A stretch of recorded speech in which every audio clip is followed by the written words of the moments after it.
It is my contention that Canadians have been lulled into complacency by politicians who say, we've got your back, politicians who say, I'm going to take care of you, politicians who say, I'm going to give everything to you, even though it's with your own money. And it's complacency. I'll give you some examples of the complacency. This debate about climate change. First of all, no one in their right mind thinks we can change the climate. We can stop pollution, and we should.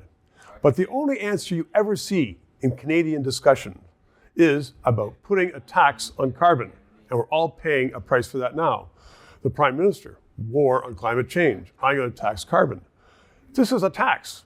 The war on climate change should involve measures against pollution. It should involve measures against flooding, which is a result of climate change. It should involve measures against fire that we saw in BC last week, protecting people, not ignoring them and saying we're going to put a tax on carbon as though it's going to solve any problems. It's not.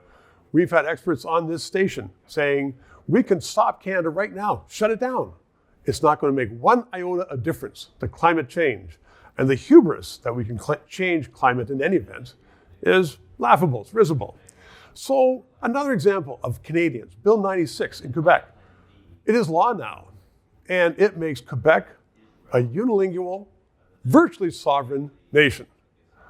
You have officials going to doctors' offices now and saying, were you speaking English? If you were, we're going to fine you. Even if the two people, doctor and patient, can only speak English.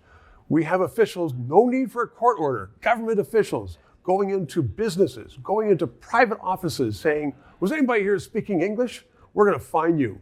This is becoming a totalitarian state, and it's certainly not a state of Canadian values. It's not a province of Canadian values. And yet, here it is law.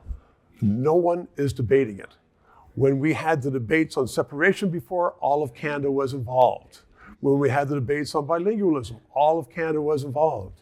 This debate, which is critical to the future of Canada, not one federal politician is saying anything except for, as Mr. Trudeau says, I'm going to be giving a close look to that. So we are becoming complacent. That's what happens in a socialist world before it falls down underneath itself and cannot stand on its own feet. So my point to the people watching this station is that we should continue in debate, to debate public issues, do it loudly, do it smartly, and let's turn Canada around from a nation of lemmings to a nation that it used to be, which was proud in the world and could stand on its own 2 feet. Every day, Justin Trudeau tells you, I am making life more affordable for Canadians. And if you believe that, don't watch the station. But if you think that's baloney, as I do, that's a lie, then keep watching for non-biased, non-Prime Minister's Office funded news analysis. To keep us on the air, please donate. PayPal or send a check. 303 Bay Street in Toronto. We'll get it. We need the money.